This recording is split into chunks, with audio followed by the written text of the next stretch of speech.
Assalamualaikum warahmatullahi wabarakatuh. Selamat datang pada mata kuliah pengantar kewirausahaan, di mana pada pertemuan kali ini yang akan membahas materi pada pertemuan ini yaitu kelompok 3 yang beranggotakan Dea Ramadini, Ahmad Rafi, Ahmad Daniel Lubis, dan Julfran Zeko.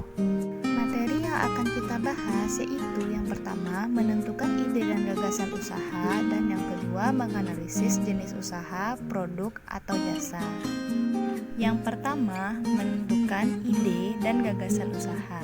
Biasanya seseorang dalam mencari gagasan atau ide usaha biasanya diawali dari bisnis kecil terlebih dahulu. Dalam mencari ide usaha, hal utama yang diperlukan adalah kerja otak. Maksudnya di sini adalah yang kita gali saat mencari ide usaha adalah cara berpikir kita, bukan tenaga yang digunakan untuk mencarinya. Kita memerlukan kepandaian dalam membaca peluang usaha, mengamati kondisi sekitar, berpikir kreatif untuk menentukan suatu usaha yang apa mungkin banyak diminati oleh para konsumen. Ide usaha tidak akan muncul secara tiba-tiba. Salah besar apabila kita memiliki anggapan bahwa ide usaha itu hanya ditunggu saja dan akan datang secara tiba-tiba tanpa kita pusing untuk mencarinya. Ide usaha itu datang apabila kita berusaha mencarinya dengan menggali informasi dan pandai membaca peluang yang memungkinkan untuk membuat suatu usaha baru. Terkadang, suatu ide itu muncul saat kita sedang berpikir keras menentukan bidang usaha yang akan kita buat. Oke, selanjutnya kita akan masuk kepada pengertian gagasan usaha. Gagasan usaha merupakan suatu ide untuk mewujudkan suatu pemikiran yang baru dan diterapkan dengan suatu tindakan. Mencari gagasan usaha berarti berusaha untuk menemukan suatu ide yang nantinya ide tersebut dapat menjadi suatu langkah awal dalam menentukan usaha apa yang akan dibangun. Selanjutnya, metode dalam mencari gagasan usaha. Ada beberapa metode dalam mencari gagasan usaha. Yang pertama, inovasi teknologi. Metode ini adalah suatu cara untuk menggali ide dengan cara melakukan pencarian terobosan atau temuan dari teknologi yang ada sehingga semakin hari semakin banyak ragam. Yang kedua, pencarian langsung. Dapat dilakukan dengan cara mencari langsung melalui riset yang telah dirancang secara teliti dengan tujuan untuk menemukan produk atau usaha baru. Yang ketiga, analisis pemakaian akhir. Metode ini dilakukan dengan cara mengamati pemakaian akhir dari suatu produk. Adanya analisis akhir, maka akan mendorong munculnya pembuatan produk baru sebagai pengganti. Yang keempat, metode kreatif. Dilakukan dengan mengenali segala sesuatu dari pelaku kreativitas yang sangat menentukan gagasan usaha yang akan muncul. Yang kelima, metode aliansi, akuisisi, dan lisensi.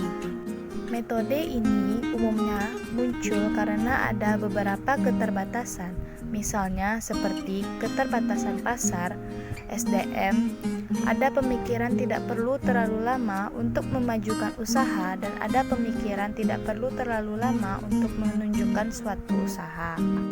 Dalam melakukan identifikasi ide atau gagasan usaha, dapat melakukan beberapa hal penting seperti berikut. 1. Melakukan survei atau pengamatan langsung ke lokasi. Yang kedua, menghimpun seluruh pengalaman mengenai usaha yang pernah ditekuni sebelumnya. Yang ketiga, mendengar atau melakukan diskusi mengenai usaha khusus pada usaha yang sedang diminati saat ini. Selanjutnya, ada sumber gagasan usaha. Penemuan ide atau gagasan yang baik diperlukan banyak informasi yang berhubungan dengan ide atau gagasan. Maka dari itu, perlu dilakukan kegiatan seperti berikut. Yang pertama, mengetahui sumber informasi.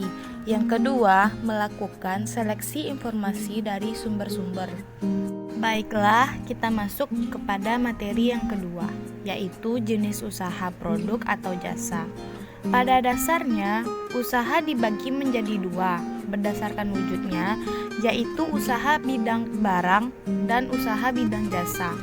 Memiliki usaha di bidang jasa berarti menjual sesuatu yang bukan berupa barang, melainkan sesuatu yang langsung dinikmati oleh konsumen saat pembelian. Berikut ini beberapa jenis usaha yang menguntungkan dalam jangka panjang. Yang pertama, ada jasa sewa kursi dan tenda pesta. Memiliki usaha di bidang ini akan sangat menguntungkan, karena setiap tahunnya banyak pasangan yang melangsungkan pernikahan. Modal yang dibutuhkan dari bidang ini lumayan besar untuk pembelian kursi, tenda, dan beberapa perhiasan lainnya. Akan tetapi, keuntungan yang diraup tidak kecil. Terlebih lagi karena jasa penyewaan barang tidak akan basi layaknya makanan. Contoh yang kedua, jasa servis kendaraan. Maraknya bengkel merupakan bukti bahwa usaha servis kendaraan ini menjanjikan keuntungannya yang mencukupi. Tantangan dalam jasa ini adalah untuk terus meningkatkan kemampuan dan pengetahuan servis atau mencari sumber daya manusia yang kompeten untuk usaha Anda. Contoh yang ketiga, jasa les privat. Les privat seolah sudah menjadi kebutuhan mendasar bagi anak-anak sekolah di Indonesia. Itu sebabnya peluang untuk membuka usaha di bidang jasa les privat terbuka luas, terutama jika memiliki keahlian di bidang tertentu.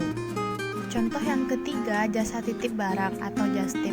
Usaha jasa titip barang ini berarti Anda berperan sebagai jembatan bagi banyak orang yang hendak membeli sesuatu barang atau produk yang ada di tempat tinggal Anda.